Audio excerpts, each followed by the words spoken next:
The morning mist drifted low over the fields of Flanders. In the trenches, mud clung to every boot, and the air carried the scent of decay. The men believed they had already endured the worst the war could bring. But that morning, something unseen began to move toward them, silent, yellow, and deadly. The year was 1917, and the Western Front stretched like an open wound across the face of Europe. From the beaches of Belgium to the forests of France, the earth had been transformed into something unrecognizable. Where farms once stood, there remained only craters filled with stagnant water. Where villages had nestled in green valleys, only broken stone remained. In the trenches that July, the Allied armies existed in a world of perpetual twilight. The walls of mud and sandbags rose above them like the sides of a grave. The men who inhabited these earthen corridors had learned to live with discomfort that would have seemed unimaginable before the war. They knew the weight of wet uniforms that never dried, the gnawing hunger, the bone-deep cold. They had seen friends torn apart by shrapnel, witnessed men drown in shell holes, learned to sleep while rats scurried across their bodies in the darkness. These men believed they had been initiated into all the horrors that modern war could conjure. They were veterans of the Somme, survivors of Verdun. They had adapted to the reality of barbed wire and high explosives, had learned to recognize the whistle of incoming shells. They thought they understood the vocabulary of death that this war had written. They were wrong. The smell of the trenches was something that could never be forgotten. It was a compound of decomposition, chemicals, explosive powder, unwashed bodies, and the peculiar metallic scent that seemed to emanate from the earth itself. This atmosphere penetrated clothing and skin, became part of the very essence of existence. Above ground, the landscape stretched away in all directions, a vista of desolation. The fields of Flanders had once been among the most fertile in Europe. Now they resembled the surface of some hostile planet. Trees, when they still stood, were reduced to blackened stumps.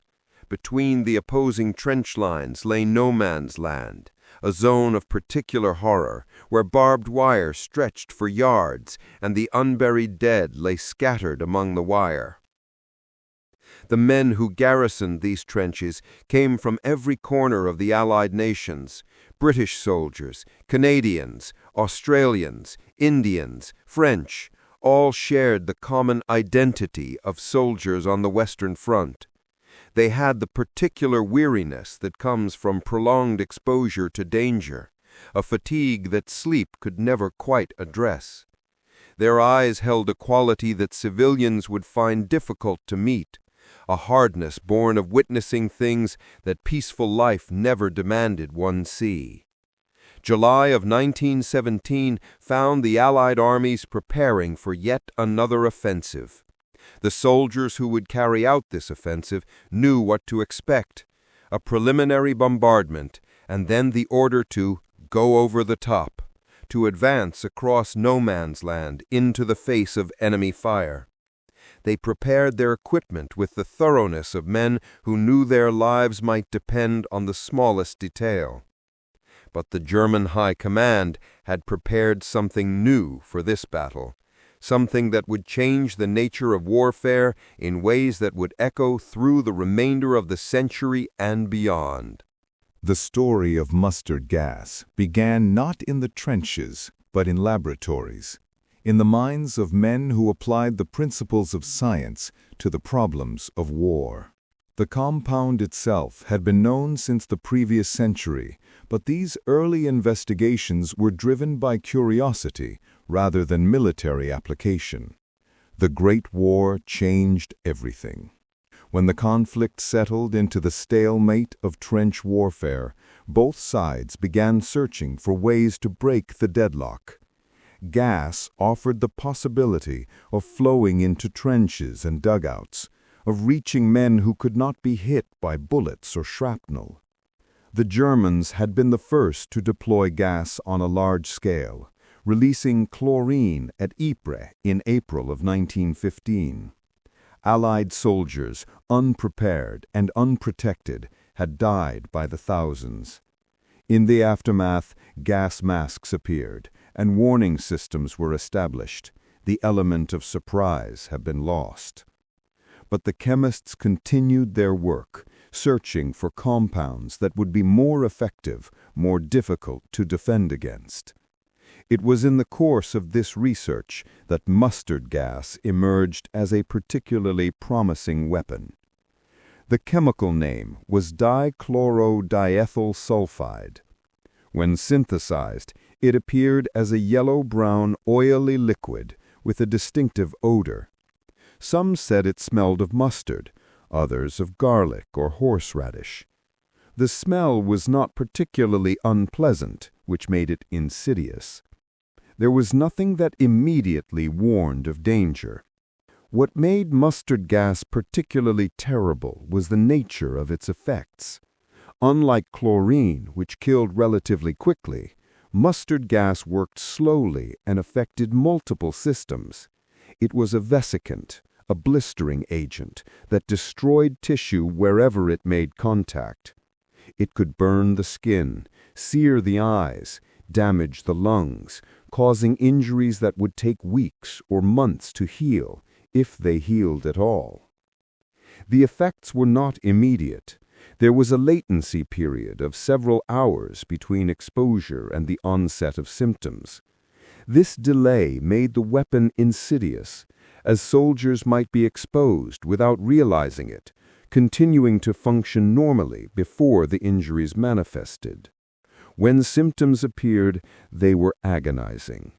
The eyes would water and swell, the eyelids sealing shut, leaving the victim blind. The skin would redden and blister. The respiratory tract would become inflamed, causing difficulty breathing, and in severe cases, bronchopneumonia that could prove fatal days or weeks after exposure. Mustard gas was also persistent.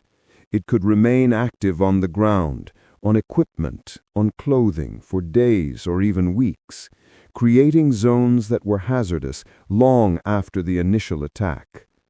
The Germans began producing mustard gas in significant quantities by summer 1917. Shells were manufactured specifically to deliver the new weapon, marked with distinctive yellow crosses. The men who would deploy this weapon were not told everything about what they were handling. In the Allied trenches, intelligence officers had received reports of this new weapon, but the information was fragmentary and confusing. Warnings were issued, but the soldiers had heard such warnings many times before. No one fully understood what was coming. The night before the attack was like many others on the Western Front. Artillery rumbled in the distance, flares arced into darkness, machine guns chattered intermittently. In the Allied trenches near Ypres, men stood watch or tried to sleep. In the hours after midnight, the soldiers noticed that the German artillery had fallen silent. This was unusual and ominous. Officers moved through the trenches, checking on their men, ensuring that sentries were alert. The front remained eerily quiet. In the German positions, preparations had been underway for hours. The shells had been distributed, the timing chosen to take advantage of weather conditions. A light wind would blow the gas toward the Allied positions. As dawn approached, in that pre-dawn darkness, it began. The first shells came without warning, sudden flashes that shattered the silence. The Allied soldiers immediately reacted according to their training, pressing against the trench walls, scrambling for dugouts.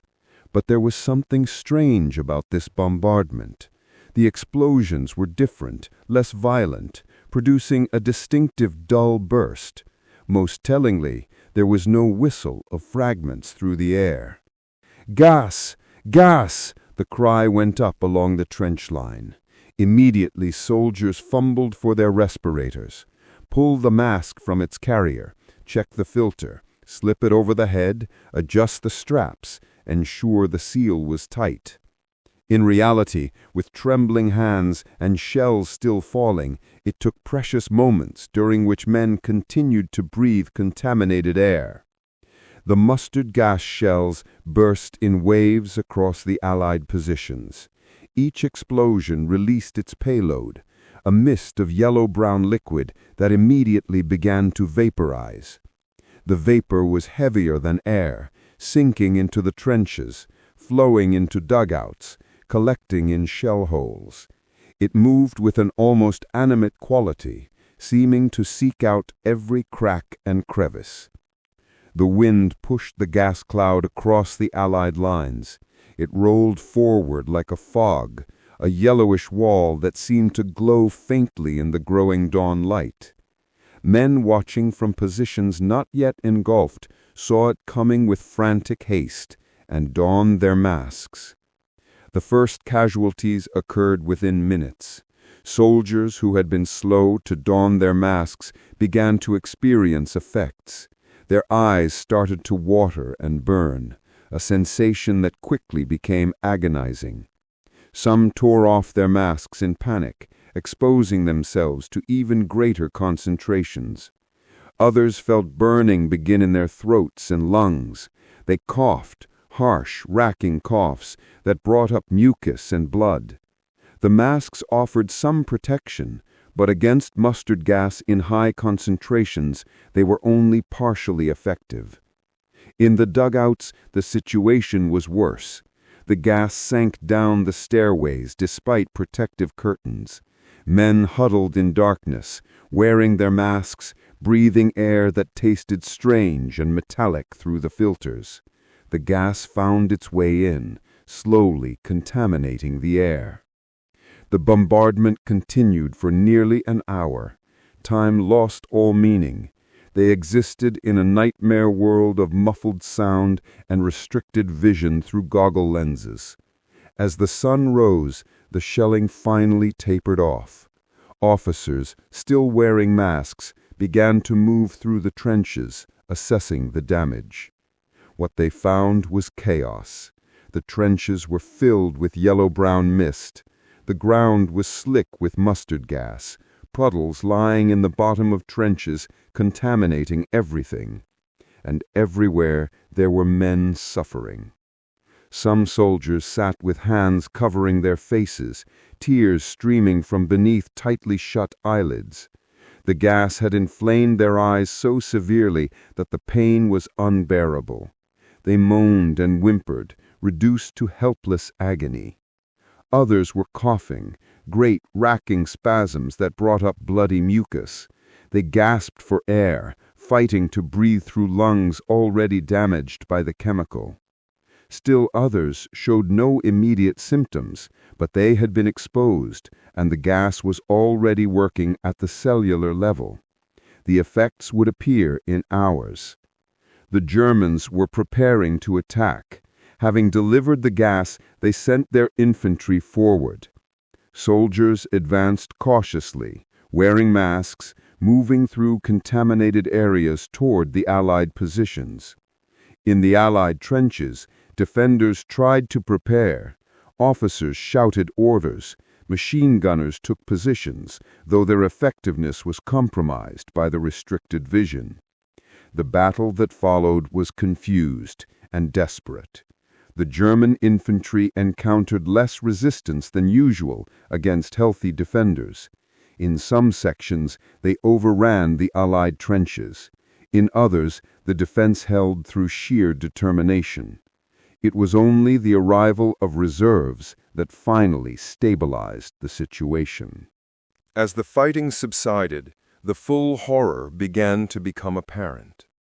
The casualty clearing stations were overwhelmed with wounded men.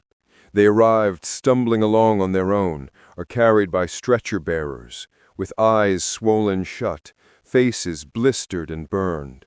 coughing and gasping, some already showing the blue tint that indicated severe respiratory distress.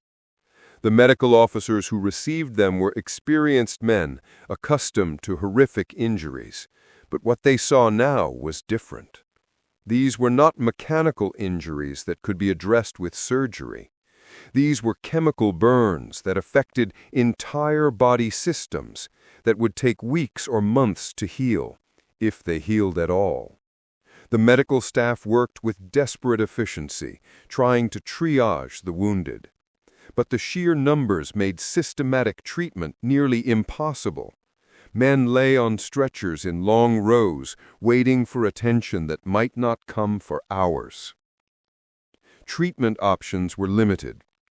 For the eye injuries, little could be done beyond washing with water or saline. The eyes were then bandaged, the soldiers rendered blind, told they must wait for swelling to subside before determining whether vision would return. Many would remain blind for weeks, and some would never see again. For respiratory injuries, doctors could offer oxygen when available, could elevate the head to ease breathing, but fundamentally, the damage had been done at a cellular level. The lungs would heal on their own, or they would not. Many would develop pneumonia in the days following. The skin burns presented their own challenges. The blisters were often large and painful, covering extensive areas. They filled with fluid, became infected easily, took weeks to heal, and left permanent scars. What made the situation worse was that men continued to deteriorate over time. Soldiers who seemed relatively uninjured when they first arrived would, over hours, begin to show severe symptoms. The latency period meant the true extent of casualties could not be immediately assessed. The medical officers worked through day and into night, doing what they could with inadequate supplies. They made decisions that haunted them: which men to treat first, which injuries to prioritize, which soldiers might be saved, and which were beyond help. In the trenches, those who had not been evacuated continued to suffer. Many should have been sent to the rear, but the medical system had collapsed. They remained because there was nowhere else to go, because the line had to be held. They functioned as best they could with eyes that could barely see, with lungs that struggled to draw breath. The contamination of the trenches presented an ongoing hazard. The liquid mustard gas remained active for days, soaked into wooden duckboards, sandbags, the earth itself. Men walking through came into contact with it, developing blisters on their feet. Equipment was contaminated. Uniforms were saturated with the chemical, continuing to cause injuries where clothing rubbed against skin. The psychological impact was perhaps as devastating as the physical injuries. This was an invisible enemy that could not be fought, that inflicted suffering of a particularly insidious nature. The men lived with the knowledge that symptoms might appear hours or days after exposure. There was a profound sense of violation. Gas attacks felt fundamentally wrong. A man could understand being shot, that was direct, mechanical combat. But to be poisoned by invisible vapor, to have one's body destroyed from within by chemicals, seemed to violate some unspoken rule. It felt like murder rather than combat. The morale of the troops suffered terribly.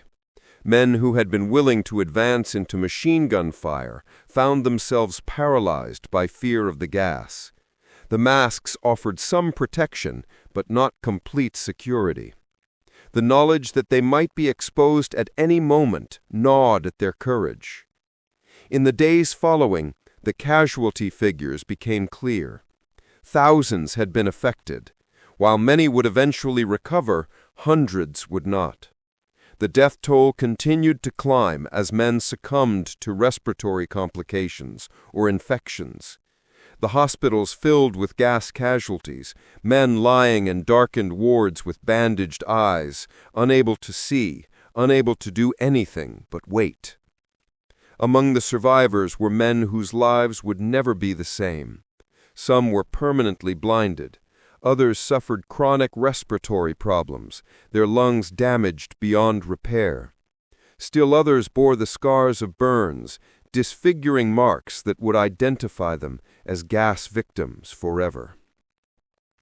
Word of the mustard gas attack at Ypres spread like wildfire through the Allied armies.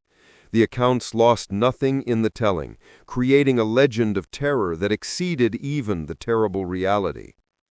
In the German lines there was no celebration. The soldiers who had witnessed what the gas did felt deep unease about what their side had unleashed. The German High Command, however, viewed the attack as a success. Plans were made to produce more mustard gas, to expand its use. In Britain and France, the news provoked outrage. Political leaders condemned this latest atrocity. Behind the scenes, the Allied military establishments began their own programs to manufacture mustard gas. The soldiers at the front awaited these developments with dread. They knew that if both sides possessed such weapons, they would be used more frequently and on a larger scale. The prospect of fighting under constant threat of chemical attack was almost unbearable. Medical science struggled to develop better treatments. Doctors studied the effects, trying to understand the mechanisms of damage, hoping to find ways to neutralize or reverse it. Some progress was made, but the fundamental problem remained. Mustard gas caused damage at a cellular level that could not be easily repaired. The experience of treating gas casualties changed the medical staff who dealt with them. There was something particularly disturbing about injuries caused by chemical weapons, a quality of suffering that exceeded what bullets and shrapnel could inflict. Many medical staff suffered from nightmares and psychological distress. In the rear areas, civilians gradually became aware of what was happening. When wounded soldiers returned home, their appearance shocked those who saw them. Men with scarred lungs, damaged eyes, disfiguring burn scars, these were the visible evidence of what mustard gas could do. The society that received these broken men back was ill-equipped to care for them. The systems for dealing with disabled veterans were overwhelmed. Men who needed ongoing medical care often could not get it. Those unable to work struggled to survive on inadequate pensions. Among the gas victims themselves, there emerged a particular camaraderie. They shared an experience that set them apart, a knowledge of suffering that created bonds. Some became bitter, angry at what had been done to them. Others became withdrawn, unable to speak about what they had endured. The families of gas victims struggled to understand what had happened to their loved ones. How could a man who had left home healthy return unable to see, unable to breathe properly, scarred in and out? The introduction of mustard gas at Ypres in July 1917 marked a turning point. What had been occasional use of chemical weapons became systematic and widespread. Both sides ramped up production and developed increasingly sophisticated delivery methods. The soldiers on both sides lived under constant threat of gas attack. The masks became essential equipment that was never out of arm's reach. Training became increasingly focused on chemical warfare. The trenches were modified to provide better protection. The nature of combat changed. Attacks had to be planned with the possibility of gas in mind. The weight and discomfort of carrying protective equipment became another burden. Communication became more difficult through gas masks. The psychological impact on troops was profound and lasting. The fear of gas became pervasive, a constant anxiety that gnawed at morale. Men who could face bullets with courage found themselves terrified by the prospect of chemical attack. As the war continued through 1917 and into 1918, the use of chemical weapons escalated. The Allies, having developed their own mustard gas production, began to employ it against German positions. By the final year, chemical weapons accounted for a significant portion of all casualties, with hundreds of thousands of soldiers affected. The technology continued to evolve. New agents were developed, some more toxic than mustard gas. There seemed to be no limit to the ingenuity applied to killing efficiently through chemical means. When the armistice came in November 1918, the legacy of chemical warfare remained. The battlefields were contaminated. Vast areas where unexploded gas shells lay buried, where the soil itself had been poisoned. These areas would remain hazardous for decades, claiming victims long after the war ended. The men who had been gassed carried their injuries for the rest of their lives. Some died within months or years, their damaged lungs succumbing to disease. Others lived for decades, but never regained full health. The men who had been blinded faced lives of dependency and limitation. The medical system struggled to care for these veterans. The sheer numbers overwhelmed available resources. Many former soldiers received minimal care, were given pensions that barely allowed them to survive. The societies that received these men back were eager to put the war behind them. There was little patience for those who could not move on. Gas victims, with their visible injuries and chronic health problems, were uncomfortable reminders of what the war had cost. The international community attempted to prevent future use through treaty. The Geneva Protocol of 1925 prohibited the use of poison gas in war. Many nations signed this treaty, but it had significant weaknesses. It did not prohibit production or stockpiling, only use, and it contained no effective enforcement mechanisms. Veterans of the chemical war had mixed feelings. Some became advocates for disarmament, speaking publicly about their experiences. They appeared at peace conferences, testified before legislative bodies, showed their scars and described their nightmares. Others retreated into silence, unable to speak about what they had experienced. In literature and art, the chemical war found expression in works that tried to convey its horror. Poets wrote verses about the yellow mist and the screaming wounded. Painters created canvases depicting gas-masked soldiers in apocalyptic landscapes.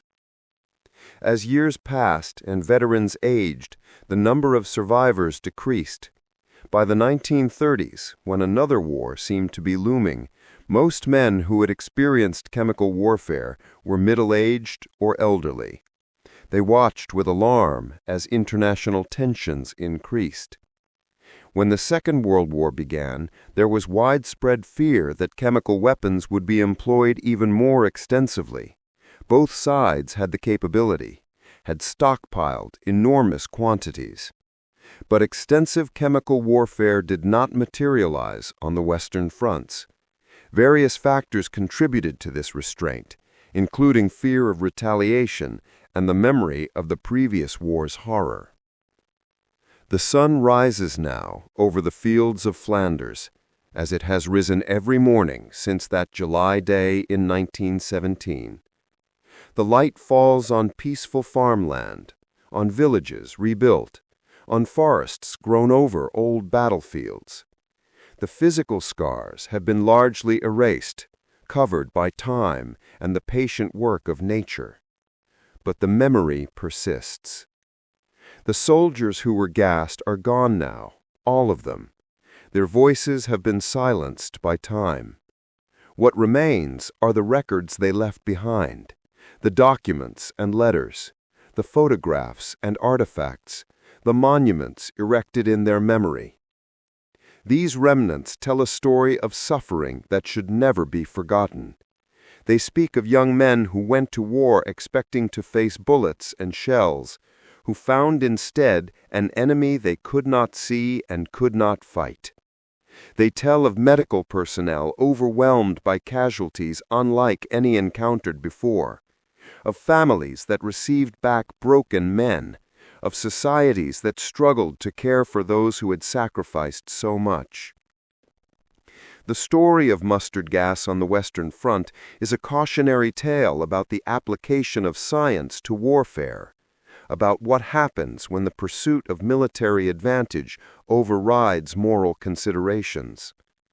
The chemists who developed it were not evil men, but the weapon they created was terrible, and its effects rippled forward through decades. The men who were gassed were not abstractions or statistics. They were individuals, each with his own story, hopes and fears. They were sons and brothers, husbands and fathers, friends and comrades. Their suffering was real and specific and personal. Each man who choked in the yellow mist, who felt his eyes burning and skin blistering, experienced that suffering individually and acutely. And when they died, whether within hours or decades later, each death was its own tragedy. The world lost what they might have become, what they might have accomplished. The survivors carried their experiences forward into the post-war world, men marked by what they had endured. They built lives as best they could, but did so while bearing burdens that others did not carry. Their children and grandchildren inherited something of this legacy, growing up in families affected by trauma that preceded their birth. The chemical warfare of 1917 cast shadows that extended far beyond the immediate casualties. As the sun rises over Flanders on this morning more than a century after mustard gas first rolled across these fields, we are left with questions.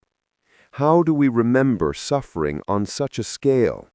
How do we honor the victims without glorifying the war?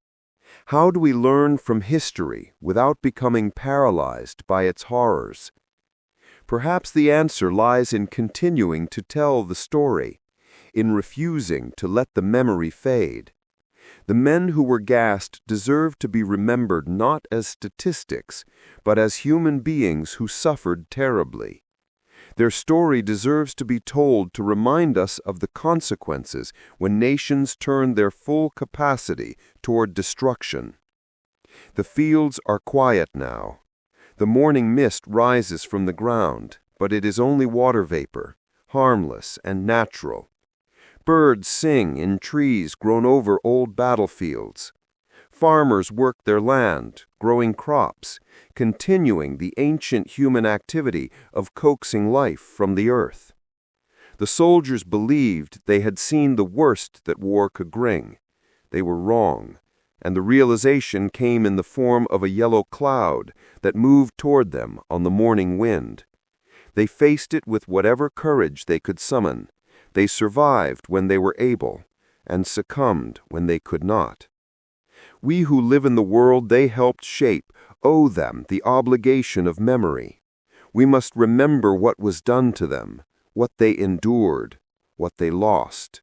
We must tell their story not to glorify warfare, but to understand its true cost. Not to create heroes, but to acknowledge victims. Not to celebrate the weapons that science can create, but to recognize the suffering those weapons inflict. The sun continues its course across the sky, indifferent to human affairs, illuminating the land where so much suffering occurred. Its light falls on monuments and cemeteries, on fields where trenches once ran, on places where men died in agony from poison specifically created to cause such agony. Distance in time does not diminish the reality of what happened. The men who were gassed suffered no less because their suffering occurred long ago. Their pain was no less acute because it is now beyond living memory. They remain, in the record and in the memory of those who choose to remember, as testament to what human beings can endure and to what human beings can inflict upon one another. The story of mustard gas on the Western Front is not simply a historical event that occurred and ended. It is a moment that continues to resonate, a tragedy that carries lessons for every generation. The choice to develop and deploy chemical weapons, the suffering that resulted, the long-term consequences, all remain relevant today. The Allies never expected the impact of mustard gas on the Western Front. But once it came, once the yellow cloud rolled over the trenches and the suffering began, there was no going back. The world had changed. Warfare had changed. The men who survived were changed. The sun sets now over Flanders, as it will set tomorrow and every day after, illuminating briefly and then releasing into darkness the land where so much occurred. The darkness comes, but it is not final. The sun will rise again, as it always does, and in its light we can see clearly the memorials to the fallen, the cemeteries where they rest, the fields that have reclaimed the trenches, and the enduring truth that we must never forget what happened here, what it cost, and what it teaches us. The soldiers who were gassed deserve nothing less than our remembrance. The magnitude of their suffering demands nothing less than our continued vigilance.